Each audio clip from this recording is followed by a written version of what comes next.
One of the boys from the car. He looked really ill. Good. He dies. He's dead. I heard him talking, the nurses. They said Phil's dead.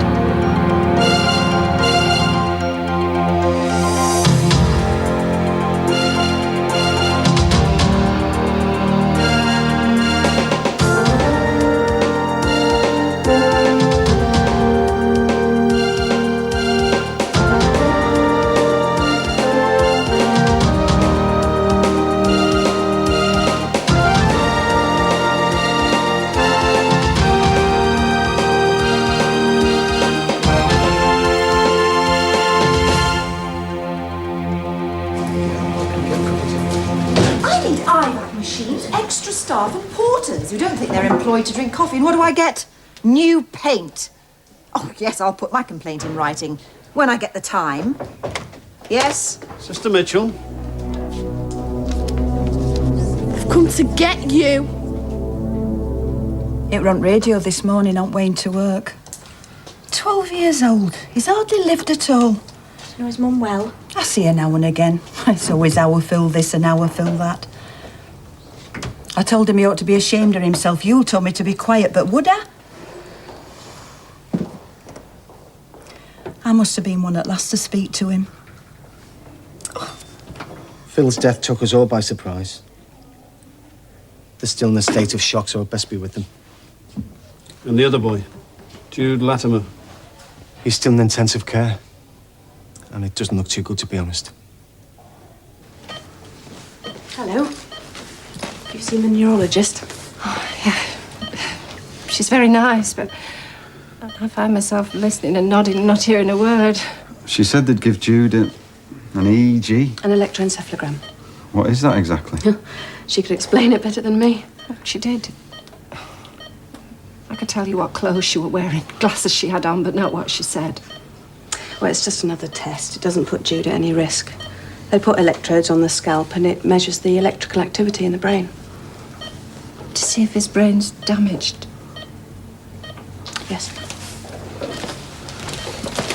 Well, is it all right if I put this on the side? Yeah, of course it is. Is that his sister? Leanne. She wants to see him, but we thought... We just told her he's asleep. We'll bring her in when he wakes up. If he wakes up. Don't know. Sometimes he don't.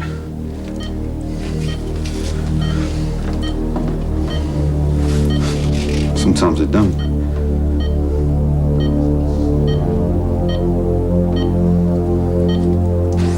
Look, if I'm going to see the police, let me walk in there. No arguments, Dan.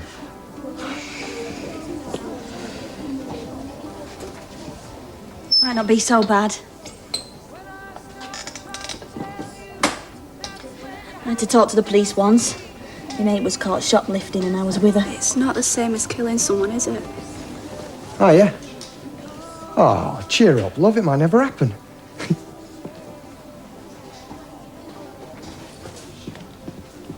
Can I have a word? Sure. I'm Martin, by the way. While you're on this ward, you should be careful what you say to the patients. Why? What have I done?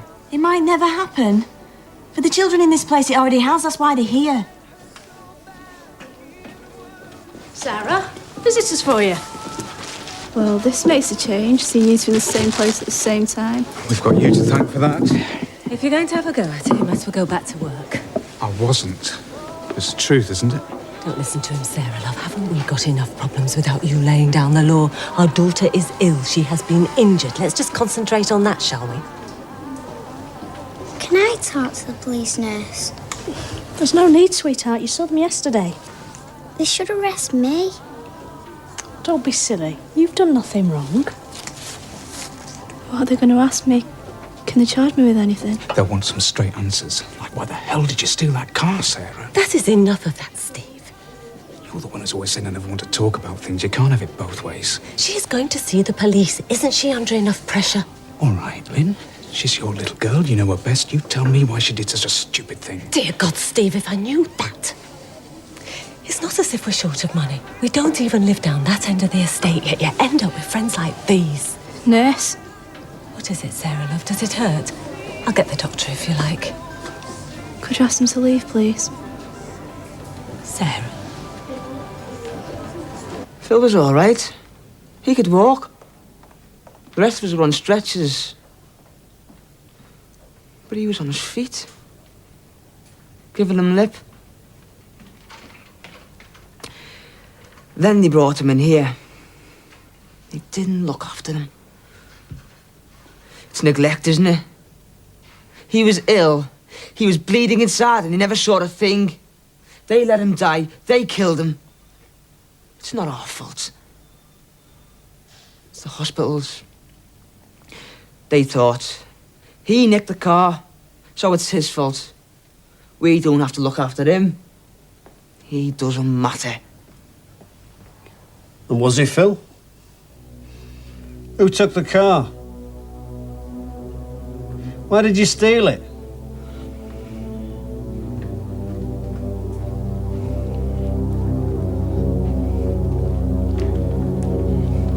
It was Jude's idea.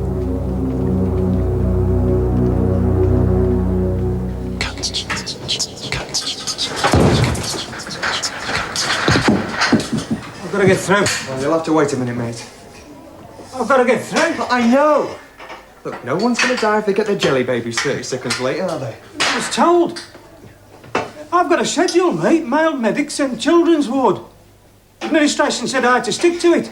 Said the hospital's like a machine and I'm a vital cog. Well, cog off somewhere else. I'll get into trouble over this and it's my first day. You can't change schedules at the drop of an hat. If we all changed schedules, everything would stop. End of the world, just like that. End of the world. I've tried and tried with St Mary's, but there are no spare beds. So we're stuck with the situation. We have to put up with the joyriders and their victims on the same ward. Oh, now I'm doing it. Officially, they're all victims, and that's how we should treat them. What did the police say? They'll be let off with a caution. That's what usually happens. That doesn't affect us. Actually, it's likely they will press charges, but only after Dan and Sarah have been discharged, and by that stage, it's out of our hands. So until then, the best way to help everybody is to keep the ward as calm and relaxed as possible. Am I allowed to sell you that much? I might need it. You should see a locker at the inside of a toy shop. Oi, mister!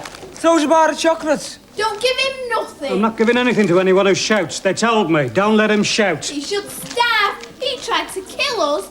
Drove a car straight at me and Debbie. He's a murderer. What, him? The one in the papers? Listen, it's your job to sell chocolate, right? So sell me chocolate and shut your face. I'm not selling anything to you. I'm not allowed. And even if I was allowed, I wouldn't. So I won't. Who cares what you think, sicko? Just do your job. I'm Mr. Boswell Give to me you. chocolate, will you? No,